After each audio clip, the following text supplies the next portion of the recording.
சத்தியமாக தெரியும் இந்த மனுஷன் தேவ மனுஷன். என் ஆடுகள் என் சத்தத்துக்கு செவி கொடுக்கிறது.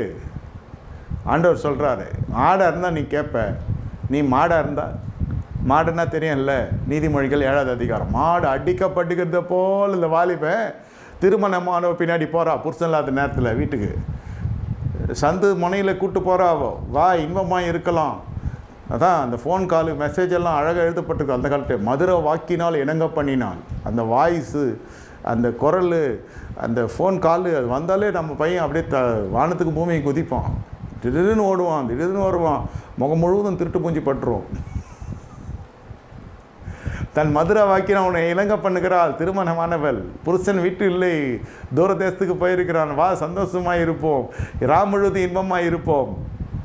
வேசின் ஆடை ஆலப்புறம் தரித்த ஒரு ஸ்திரீ வாயாடியாக இருக்கிறா, அடங்காதவளாக இருக்கிறா, கால்கள் வீட்டில் தரிக்கிறதில்ல. நீதிமொழிகள் 7வது அதிகாரம் வாசித்துக்கினே வந்தீங்கன்னா